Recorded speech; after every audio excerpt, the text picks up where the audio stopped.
subscribe. Tariq Radio. Like and subscribe. I'm proud to be Haitian, so Hey, man. you know. Yes, indeed. So what's going on, man? How's the DNC doing over there?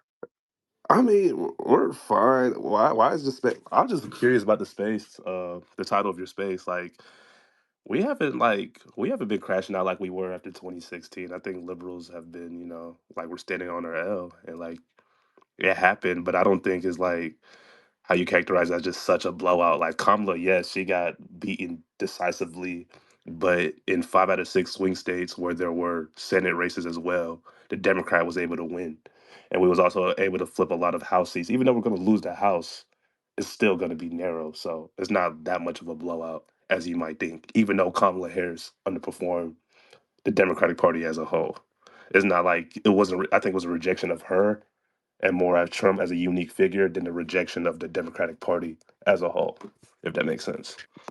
Yeah, but there are a lot of people that we've been seeing online straight up crashing out and having nervous breakdowns because Trump is in office. And there was an article that I read earlier from The Guardian that talked about all these mental health crises people are having because Trump is now in office and people are. I mean, some people just don't. I mean, some people don't have lives outside of politics. Honestly, I mean, Trump's going to be president. He's going to do what he's going to do, and like the American people are going to judge him in the next 2 to 4 years, and that's just how it's going to be. And we're going to see what he's going to do. But and, you saying how immigration caught up to us, but you had a Democrat running in Arizona, which is a border state, but somehow even though they voted for Trump, the Democrat Senate candidate won that race. So it's not a. I wouldn't characterize the election as a total rejection of the Democratic Party when you still had very successful Democrats out there in the country who won tough races, especially in like Arizona, Nevada, Wisconsin, Michigan. Yeah. And in North Carolina too. Okay. The governor won there. Now, what the strategy of the Democrats now for the midterms that's going to be coming up in a few years?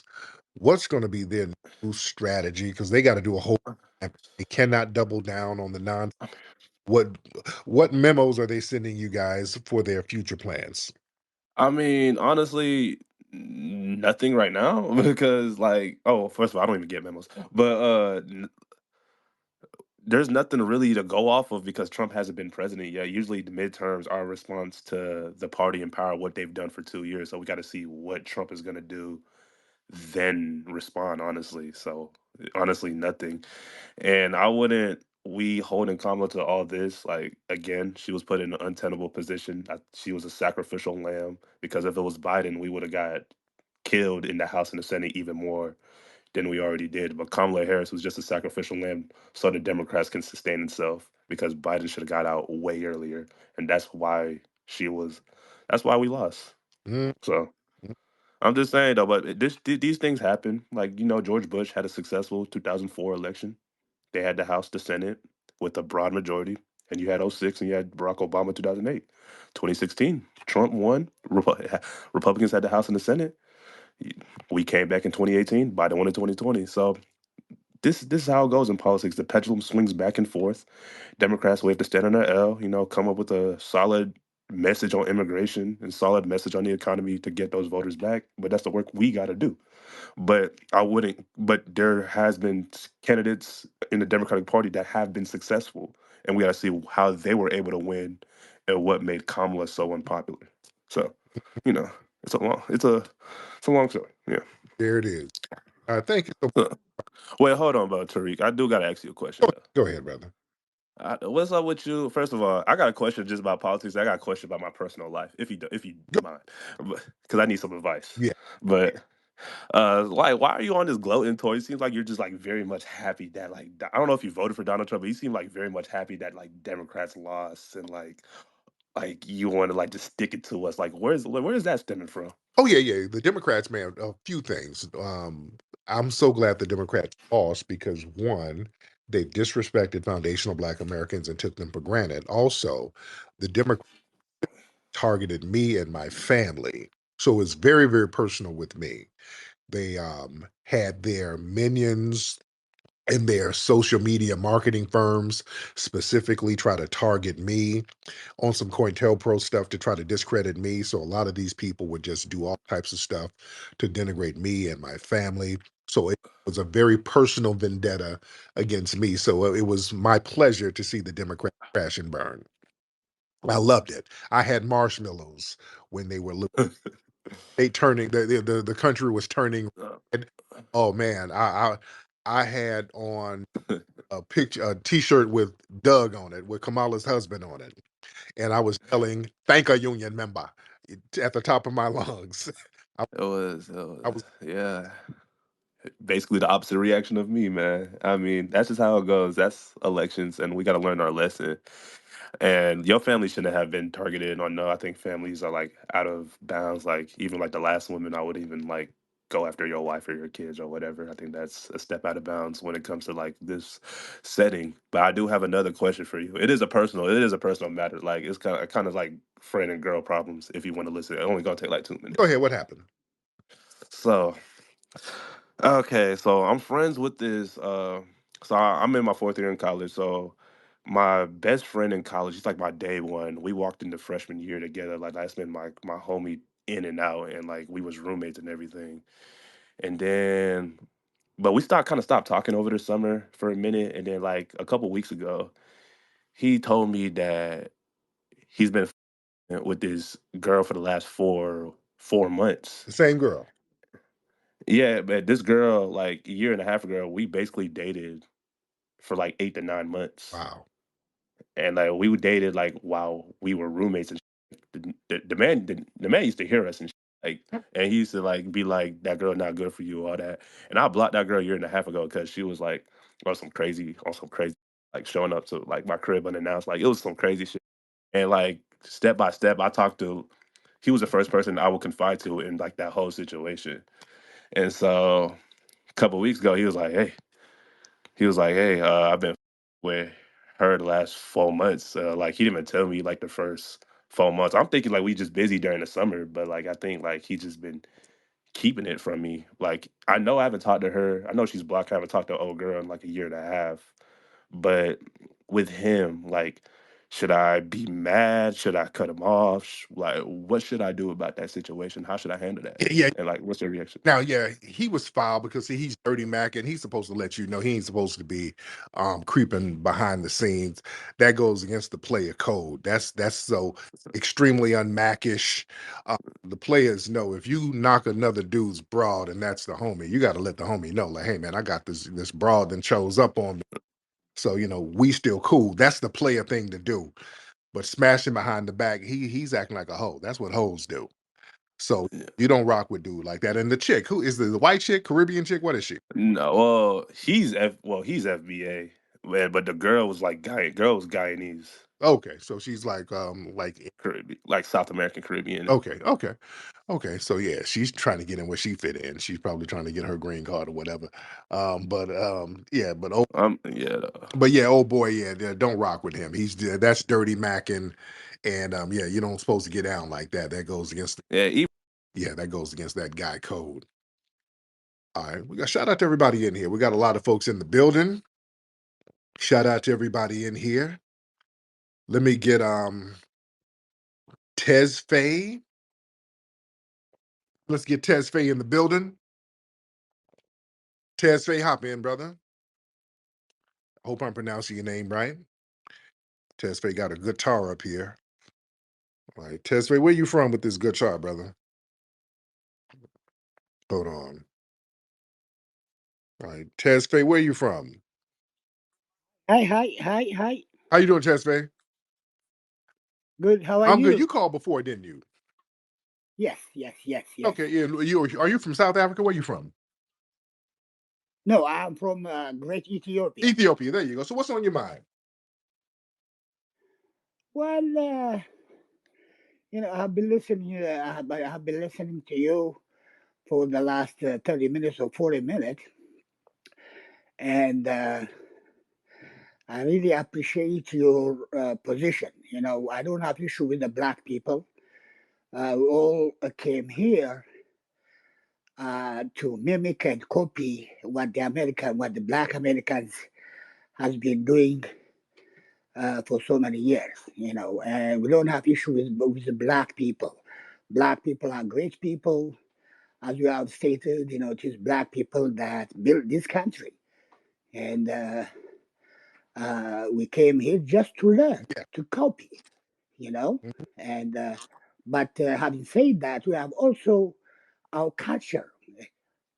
And I think you are full aware that somewhere in Africa or outside the United States, the politics is not good. Some of the politicians are just trying to put their interests ahead of the. Test face, something is going on with your phone, brother. Yeah, you see, so uh,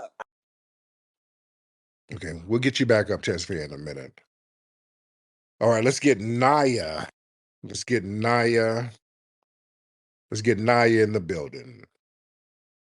Naya, not you. Hello, Naya. Naya, unmute your microphone, please. Naya, if you can unmute your microphone, that would be great. All right, Naya, let me give you 10 seconds to unmute your microphone, Naya.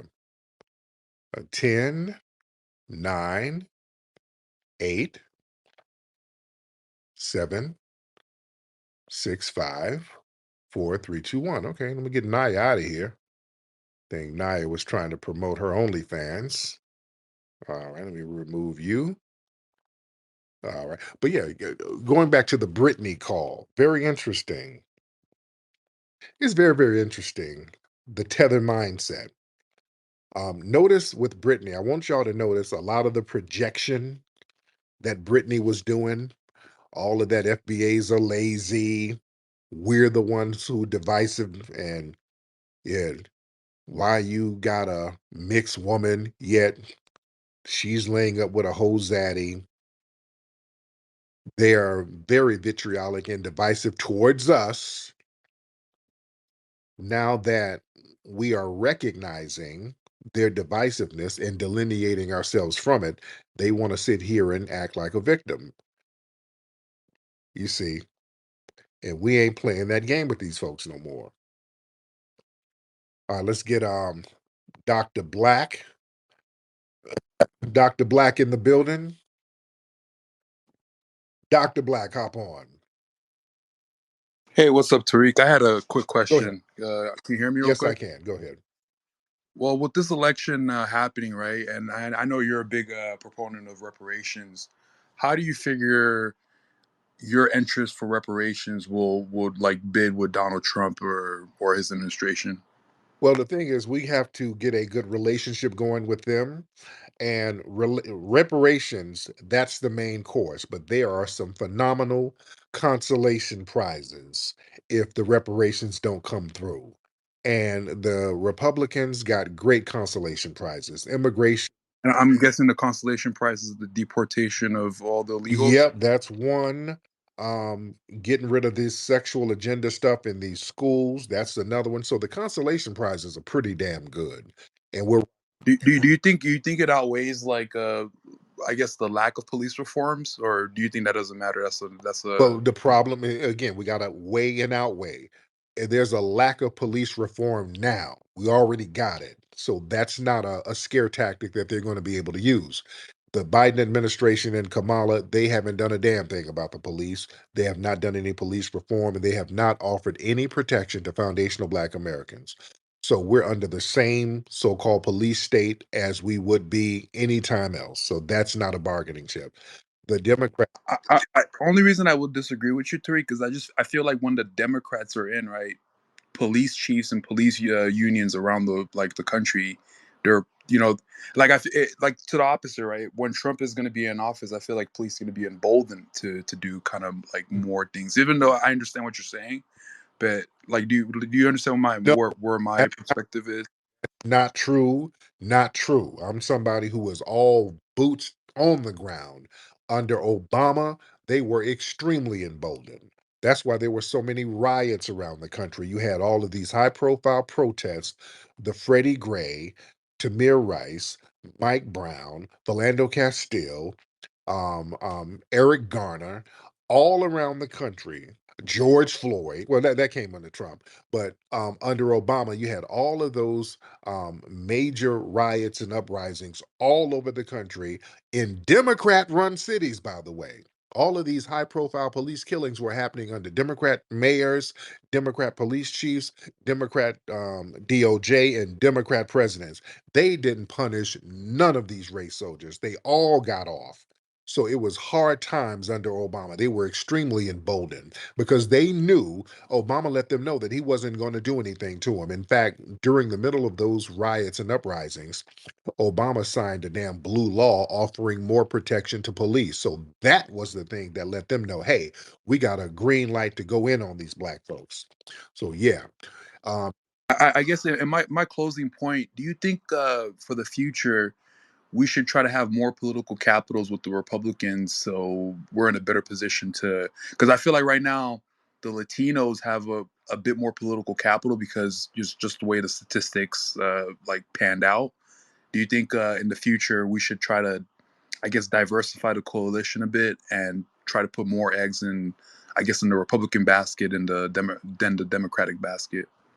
All we think, good question. All we need to do, man, is foundational Black Americans. We just got to get codified. That's the only thing we need to do. All we need to do is stand on code, be on code with each other. Enough of us get on code and move as a collective group. That's where the power is going to be, family, because we got the numbers.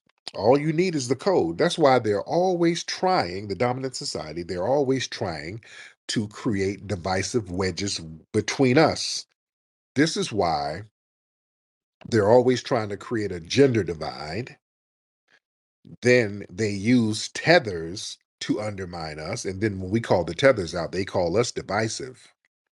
But that's another thing that they've been doing. They've been using the tether class against us, family. And now they're upset now because we're calling it out. And we're not letting the tether class sit up here and con us no more. That's one of the reasons why reparations was an uphill battle, because what would happen, and I keep pointing this out, when we talk about reparations, we would get people like Brittany, who just called up, and when you heard her position on reparations, why y'all trying to get, y'all think y'all the only ones who need to get reparations? The tether class, they're always hostile about reparations. And then what the dominant society would do, they would have these reparations hearings, and then they would put people up there on stage to talk down on reparations. And for a long time, we never bothered to ask who the hell are these people. We started doing that recently. And we're in the last 5-6 years. Remember when they had that fake little reparations thing in DC where they had Candace Owens, then they had this Coleman Hughes dude, all talking down on reparations. And then we said, wait a minute, Candace Owens claims her Caribbean heritage. Coleman Hughes, who is this guy? We start asking questions. See, we should have been doing this a long time ago. We saw this Coleman Hughes dude, and we're like, why is this guy up here? Nobody knows him. Why did they put this guy up here as a representative of reparations? And nobody on the grassroots know him. We did the research on the guy, found out he's clicked in with these suspected white supremacist think tanks. Also, Hughes is his middle name. His last name is Cruz. So this guy was a Puerto Rican dude who's not even qualified to get no damn reparations. Now, they knew that when they put them up there. See, the dominant white society, they know how to play these little Jedi mind tricks in these optic games. You understand? They know how to find somebody melanated and say, hey, he's one of you, and he's going to represent your needs and your culture. Go ahead, guy that we just randomly picked. Hey, I'm a random melanated person, and we shouldn't get no reparations. And come to find out, this person ain't even qualified for reparations. And we got to understand the dominant white society, they understand the importance of lineage. They really understand that. That's why they knew on slave plantations what slaves to put with other slaves, who to bring around, who not to bring around. They understood certain people from certain lineages, they would be a little more rowdy. They didn't want to put former Seminoles on certain plantations if they caught them. They said, we might as well just let them go. They've been fighting too damn long. We put them on a plantation, they'll flip this whole thing and have everybody slitting our damn throats tomorrow morning. So they know. They ain't dumb. They know about a lineage. And they know how to attack people and attack their offspring based on lineage. You understand? Look at some of our leaders or some of our representatives and look at how their family members were targeted. Um, their sons, daughters, mothers. When Dr. King was killed, remember, after Dr. King was killed, his mother was killed. Then I think his brother, they targeted his brother. You see? They started going after the lineage. And look at Malcolm X. Malcolm X is, didn't their grandson get killed down in Mexico somewhere, remember? Got killed down there in Mexico, some mysterious murder down there. You see? So they know how to go after lineage of the riders because they know what that bloodline is. They know what that bloodline is capable of. They'll go after the kids. You know? Let's get excuse me. Let's get IGZ clothing. IGZ clothing. Let's go, IGZ. Yo, what's going on, bro? Long time no see. I haven't spoken to you in a while, man. I can't remember when, but when did I speak to you last? Oh man, it probably had to be like 2, maybe 3 months ago. Oh, what did we talk about last time? I don't even remember. I remember I seen you at the movie theater. I seen you at the movie theater in New York. Okay. All right. Cool. So what's going on? What's on your mind? All right, so this is referring back to the woman from Detroit, or wherever the hell she's Uh-huh. from, because I'm also in the medical field, and she ain't doing nothing but sleeping right now. That's all they do. That's all they do with the Yeah, midnight shift anyway. exactly. Exactly. She had But I think you say that because she's up here talking about somebody lazy. She's at the hospital on the phone with us for 2 hours. You understand? e- exactly, yeah, and that's all they do. All they do is sleep Mhm. and just sleep. That's it for a whole 8 hours. They sleep, and then in the morning, because they have another shift. They work a 12 hour shift. So they sleep and then they work a little bit in the morning. And they're just out.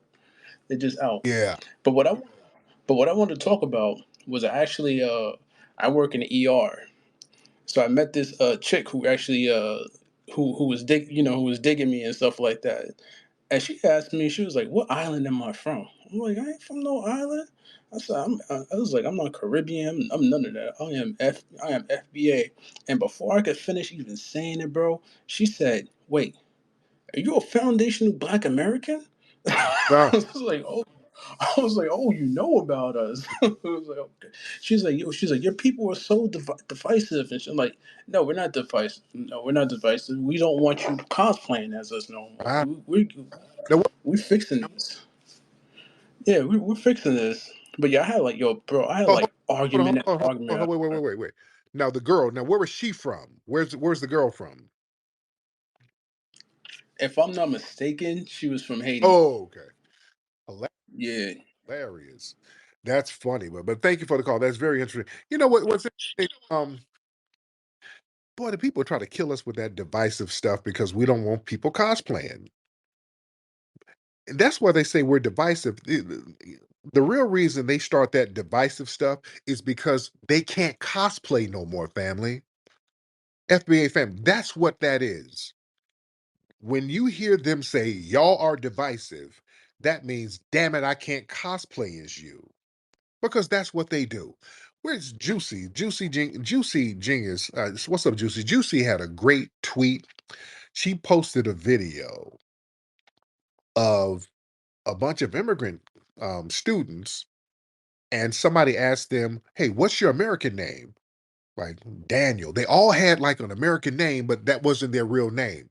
It was real. It's almost creepy. It was like these Caribbeans and Africans, and they were like, "Hey, man, what's your American name?" Daniel. What's your real name? Babatunde. And asked the woman, "Hey, what's your name?" Keisha. What's your American name? Keisha. What's your name back home in Haiti or um, Nigeria? Abisola. So they would always have these two different names. They would have an American name, and then they had their birth name from their Nigerian or Caribbean lineage. And it was very, very interesting that these people straight up and down try to cosplay as us. I want y'all to know how serious that is. They straight up and down try to cosplay as us. And y'all have heard it here. Even, listen, when Brittany called up, Brittany was trying to cosplay until I called her out. Brittany didn't give up the fact that she was Jamaican. I had to break it down out of her. She tried to, "Oh, I'm from Detroit." They do that all the time. They come over and they try to cosplay as us all the time, just like that Puerto Rican, Afro-Puerto Rican tether who calls up all the time. He straight up and down lies and say he's the foundational Black American because some Taino swam over here from. I'm trying to understand his logic. I think he said a Taino swam over here to Florida, so that makes him foundational because he's Puerto Rican. It's some pretzel twist of logic that failed, that don't make no lick of sense.